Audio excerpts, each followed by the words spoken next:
Hi friends, எல்லாரும் எப்படி இருக்கீங்க? First time gardening Tamil channel பார்க்குறீங்கன்னா மறக்காமல் சப்ஸ்கிரைப் பண்ணிக்கோங்க. இன்றைக்கி நம்ம 2 டெய்ஸி வெரைட்டிஸ் வந்து பார்க்க போகிறோம். இந்த 2 டெய்ஸி வெரைட்டிஸோட விதைகளையுமே நான் பயோகார் வெப்சைட்டில் தான் வாங்கியிருந்தேன்.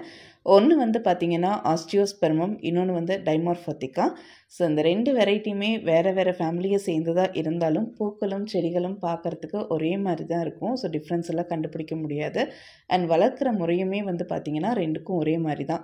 ஸோ அதனால தான் 2 வெரைட்டியுமே நான் ஒரே வீடியோவில் உங்களுக்கு சொல்ல போகிறேன். என்னதான் இந்த பூக்களுக்கு பேர்கள் இருந்தாலும் காமன் நேம் அப்படின்னு ஒன்று இருக்கும் இல்லையா, அது இந்த 2 வெரைட்டிக்கும் ஒரே மாதிரி தான் இருக்கும். So cape daisy, cape marigold அப்படின்னு சொல்லுவாங்க. ரொம்ப எல்லாருக்குமே பரிச்சயமான ஒரு பேர் அப்படின்னா ஆப்ரிக்கன் டெய்சின்னு சொல்லுவாங்க. ஸோ இந்த ஆஸ்டியோஸ்பெர்மம் பொறுத்தளவுக்கு நமக்கு பிங்க், வயலட், அதுக்கப்புறமா ஒயிட் ஷேடு வந்து பயோகார்வில் கிடைக்குது.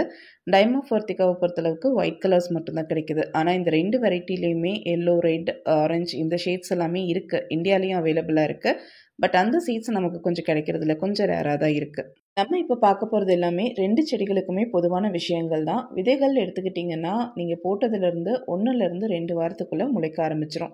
விதைகளுடைய முளைப்பு திறன் ரொம்பவே அருமையாக இருக்குன்னு சொல்லலாம். ஆல்மோஸ்ட் எல்லா விதைகளுமே முளைச்சி வந்துடும். சூரிய வெளிச்சம் அப்படின்னு பார்த்தோன்னா நேரடி சூரிய வெளிச்சம் கண்டிப்பாக தேவை. ஒரு 6லேருந்து 8 மணி நேரமாவது நீங்கள் சூரிய வெளிச்சத்தில் கண்டிப்பாக வச்சுருக்கணும். நீங்கள் பார்ஷியல் ஷேட்லாம் கொடுக்கும்போது என்னென்ன பிரச்சனை வரும்னு நான் சொல்கிறேன். சூரிய வெளிச்சம் சரியாக படலை அப்படின்னா ஃபஸ்ட்டு வந்து பூக்கள் அதிகமாக எடுக்காது. 2வது விஷயம், செடிகள் அப்படியே சாஞ்சு வளைஞ்சு அந்த சூரிய வெளிச்சத்தை தேடி போகும்போது ரொம்ப நீளமாக வளரும். ஒரு மாதிரி அப்படியே சாஞ்சிரும். செடியே ஹெல்த்தியாகவே இருக்காது செடிகளை பார்க்குறதுக்கு. அதே மாதிரி ஈரப்பதம் வந்து இருந்துகிட்டே இருக்கும் இல்லையா சூரிய ஒளி படாதப்போ, அதுவுமே வந்து செடிகளுக்கு வந்து பாதிப்பை ஏற்படுத்தும். ரூட் ராட் வந்து சில சமயம் செடி இறந்து போகிறதுக்கான வாய்ப்புகளும் இருக்குது. ஸோ கண்டிப்பாக வெயில் அப்படிங்கிறது முக்கியம். ஆனால் அதே சமயத்தில் நம்மளுடைய பீக் கோடை சீசன்லாம் இருக்கு இல்லையா, அந்த மாதிரி டைமில் இலைகள் ஏதாவது பாதிப்பு தெரியுது அப்படின்னா அப்போ வந்து நம்ம மத்தியான நேரங்களில் பார்ஷியல் ஷேடுக்கு மூவ் பண்ணி வச்சுக்கலாம். மண்கலவை வந்து பார்த்திங்கன்னா நம்ம எப்பவும் கொடுக்குற அதே சாயில் மிக்ஸ் தான். உங்களுக்கு டிஸ்கிரிப்ஷனில் லிங்க் இருக்குது, டீட்டெயில்டாக வேணும்னா செக் பண்ணி பாருங்கள். நான் அது கூட ஒரு பங்கு மணல் சேர்த்துருக்கேன். ஸோ இந்த மண்கலவையை நான் என்ன மாதிரி இந்த டைம் கொடுத்தேன்னு பார்த்தீங்கன்னா, இந்த மண்கலவையை ப்ரிப்பேர் பண்ணி வச்சுட்டு தொட்டியில் கீழே கொஞ்சோண்டு ஒரு சின்ன லேயர் வந்து இந்த மண்ணை போட்டுட்டு அதுக்கு மேலே ஒரு கால்வாசி வந்துட்டு ஃப்ரெஷ்ஷாக உங்ககிட்ட காய்கறி கழிவு இருக்குனாலும் ஓகே, இல்லை பாதி மக்கி போன அளவில் இருக்குனாலும் ஓகே, அந்த காய்கறி கழிவுகளை கொஞ்சம் போட்டுட்டேன். மீதி முக்கால்வாசி வந்து நம்ம ப்ரிப்பேர் பண்ணி வச்சுருக்கோம் இல்லையா அந்த மண்கலவை, இதை வந்து நான் போட்டாச்சு. இதெல்லாம் விதைகள் வந்து நான் முளைக்க போடுறதுக்கு முன்னாடியே ரெடி பண்ணி வச்சுட்டேன். ஸோ தட் டெய்லி வந்து அந்த மண்ணை காய விடாமல் ஈரம் பண்ணிக்கிட்டே இருக்கணும். நம்ம ஒரு நிழல் பாங்கான இடங்களில் வச்சுட்டு ஈரம் பண்ணிகிட்டே இருக்கலாம். இது என்ன ஆகும்னா அந்த விதைகள் முளைச்சி வர அந்த டைமுக்குள்ளே இதுவும் வந்து மக்கிற ப்ராசஸ் வந்து ஸ்டார்ட் ஆயிரும். ஸோ நீங்கள் நாற்றுகள் எடுத்து வைக்கும்போது உங்களுக்கு வந்து நல்ல ஒரு வளமான ஒரு மண்ணாக வந்து அது வந்து மாறிடும். ஸோ இதில் நீங்கள் செடிகள் வளர்க்கும் போது கிட்டத்தட்ட ஒரு 3-4 மாதத்துக்கு நீங்கள் உரங்கள் கொடுக்கணுங்கிற அவசியமே கிடையாது. செடிகளும் ரொம்ப சூப்பராக வளரும். அந்த மெத்தட் தான் இந்த டைம் ஃபாலோ பண்ணேன். ரொம்ப சூப்பராகவே எல்லா செடிகளும் வளர்ந்துருக்காங்க. இந்த செடிகள் உங்களுக்கு 2லேருந்து 3 மாதத்துக்குள்ளேயே மொட்டுக்கள்லாம் வைக்க ஆரம்பிச்சிருவாங்க. மொட்டுக்கள் வச்சு நிறைய பூக்கள் எடுக்கிற ஸ்டேஜில் நீங்கள் நடுவில் உரங்கள் வந்து கொடுத்துக்கலாம். அதே மாதிரி நிறைய கிளைகள் வந்து இந்த செடிகள் வைக்கிறதுனால ஒரு கிளையிலேருந்தும் உங்களுக்கு பூக்கள் வரும். ஒரு தொட்டி, ஒரு மீடியம் சைஸ் தொட்டி எடுக்கிறீங்கன்னா 1லேருந்து 2 செடிகள் வரைக்கும் வைங்க, போதுமானது. ரொம்ப வந்து க்ரௌட் பண்ணாதீங்க. நான் புது செடிகள் நிறைய ட்ரை பண்ணுறதுனால என்கிட்ட அந்தளவுக்கு தொட்டிகள் கிடையாது, இடவசதி கிடையாது. ஸோ அந்த நிர்பந்தத்தினால நான் இப்படி வைக்க வேண்டியதாக இருக்குது.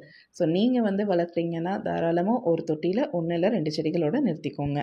தண்ணீரும் பார்த்தீங்க அப்படின்னா ரொம்ப ஓவர் வாட்டரிங் பண்ணாதீங்க. ஓரளவுக்கு வந்து மண் காயும் போது தண்ணி கொடுங்க. ரொம்பவும் மண்ணை காய விட்டுட்டிங்கன்னா செடிகள் வந்து வாடி போக ஆரம்பிச்சிடும். ஸோ கரெக்டாக எப்போ தண்ணி தேவை அப்படிங்கிறத பார்த்து இந்த செடிகளுக்கு தண்ணீர் வந்து கொடுத்துக்கோங்க. அடுத்ததாக டெட் ஹெட்டிங். கண்டிப்பாக டெட் ஹெட்டிங் பண்ணணுமான்னு கேட்டிங்கன்னா அது உங்கள் இஷ்டம் தான். பட் ஆனால் நம்ம முடிஞ்ச அளவுக்கு காஞ்சி போன பூக்களை நம்ம கட் பண்ணி விட்டுட்டோம் அப்படின்னா அடுத்தடுத்த செடிகளில் மொட்டுக்கள் வைக்கிறது வந்து கொஞ்சம் சீக்கிரமாக நடக்கும். அண்ட் எல்லா பூக்களுமே இதில் வந்து விதைகளாக மாறுமான்னு கேட்டிங்கன்னா கிடையாது. ஒரு சில பூக்கள் தான் விதைகளாக மாறும். ஸோ உங்களுக்கு எவ்வளோ விதை தேவையோ, ஏன்னா இந்த செடிகளை நம்ம வந்து விதைகள் மூலியமாக தான் ப்ரொபகேட் பண்ண போகிறோம். ஸோ எவ்வளோ தேவையோ அந்த அளவுக்கு விதைகள் இருக்கிறத மட்டும் விட்டுட்டு அதை மீதி இருக்கிற காஞ்சி போன பூக்களை எல்லாம் கட் பண்ணி ரிமூவ் பண்ணிக்கோங்க. இது வரைக்கும் பார்த்தது எல்லாமே ஓகே. பட் இப்போ வந்து ரொம்ப முக்கியமான ஒரு விஷயம், இதை நீங்கள் ரொம்ப கவனத்தில் வச்சுருக்கணும். இந்த செடிகள் வளர்க்கும் போது பூச்சி தாக்குதல். பூச்சி தாக்குதல்னால் மற்ற பூச்சிகள் வந்தால் கூட நம்ம ஈஸியாக விரட்டிட முடியும். ஆனால் இந்த செடிக்கு மெயினாக வரக்கூடிய ஆள் யாருன்னு பார்த்தீங்கன்னா மாவு பூச்சி தான். ஸோ இந்த செடிகள் முளைச்சி வருது இல்லையா, முளைச்சி ஒரு அளவுக்கு வந்த நாற்றுகளாக எடுக்கும் போதே வந்து பார்த்திங்கன்னா மாவு பூச்சிகள் வர ஆரம்பிச்சிடும். அண்ட் மொட்டுகள் வைக்கிற அந்த 2 மாதத்தில் வந்து நிறைய மாவு பூச்சிகள் வர்றதுக்கு நிறையவே சான்ஸ் இருக்குது. கண்டிப்பாக இருக்கும், இல்லாமலாம் இருக்காது. ஸோ நம்ம என்ன பண்ணணும் அப்படிங்கிறத நான் சொல்கிறேன். இந்த செடி வந்து பார்த்திங்கன்னா போன வருஷம் நான் ட்ரை பண்ணது ஃபஸ்ட்டு நான் ட்ரை பண்ண ஒரு செடி. இதில் பார்த்தீங்கன்னாவே தெரியும். இலைகள் வந்து பொதுவாகவே இதில் கொஞ்சம் அப்படியே ட்விஸ்டான மாதிரி தான் இருக்கும் பார்க்கறதுக்கு நார்மலாகவே. அது பிரச்சனை கிடையாது. ஆனால் இலைகள் வந்து ரொம்ப மடிஞ்சு போன மாதிரி தளிர் விடுற இடத்துல எல்லாம் அப்படியே சுருண்டு சுருண்டு சுருண்டு இருக்குது அப்படின்னா, சில நேரங்களில் நீங்கள் ஓப்பன் பண்ணி பார்க்கும்போது மாவு பூச்சி இருக்கும். சில நேரங்களில் அதுவுமே இருக்காது. ஆனால் இலை மட்டும் ரொம்ப சுருண்ட மாதிரி இருக்கும்.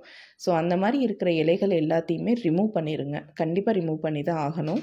ஸோ சுருண்டு போன இலைகள், ஒரு மாதிரி இலைகள் வந்து வளைஞ்சு நெளிஞ்சு ரொம்ப ஒரு மாதிரி இருக்குது, அதுக்கப்புறம் ஒரு மாதிரி வைரஸ் அட்டாக் ஆன மாதிரி இருக்குது அப்படின்னா, அந்த இலைகள் எல்லாத்தையுமே ரிமூவ் பண்ணி விட்டுட்டு மீன் அமிலம் வந்து தெளிச்சு விடுங்க. ஸோ தட் மொட்டுக்களும் சீக்கிரமாக வைக்க ஆரம்பிச்சிருவாங்க. இலைகளும் நல்ல செழிப்பாக வளர ஆரம்பிக்கும்.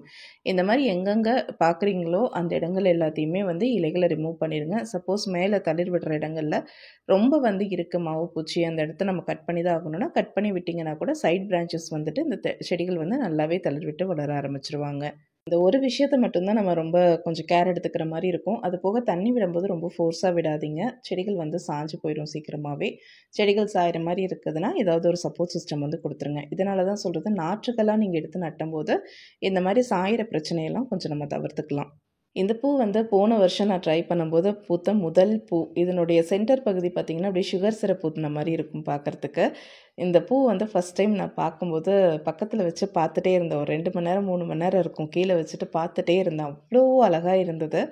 ஸோ ஆனால் லாஸ்ட் டைம் நிறைய மிஸ்டேக்ஸ் வந்து நான் பண்ணி வச்சுருந்தேன். நிறைய சுத்தமாக கவனிக்கல இந்த செடிகளை. ஸோ அந்த மிஸ்டேக்ஸ் எல்லாத்தையுமே கரெக்ட் பண்ணி தான் இந்த வருஷம் மறுபடியும் ட்ரை பண்ணி இந்த அளவுக்கு கொண்டு வந்திருக்கேன். ஸோ இந்த வீடியோ உங்ககிட்ட வர்றதுக்கு கிட்டத்தட்ட 2 வருஷம் நான் இந்த செடிகளில் உழைச்சிருக்கேன்.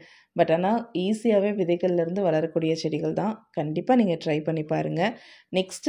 நெக்ஸ்ட்டு வின்டர் அண்ட் ஸ்ப்ரிங் சீசனுக்கு ட்ரை பண்ணுங்கள். சம்மருக்கான ஃப்ளவர்ஸ் வந்து இது கிடையாது.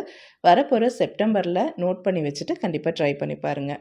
உங்களுக்கு இந்த வீடியோ பிடிச்சிருந்தா லைக் பண்ணி, ஷேர் பண்ணி, கமெண்ட் பண்ணுங்கள். அதே சமயத்தில் கார்டனிங் பிடிக்கும்னா நம்ம சேனலை மறக்காமல் சப்ஸ்கிரைப் பண்ணிக்கோங்க. இன்னொரு வீடியோவில் பார்க்கலாம். நன்றி, வணக்கம்.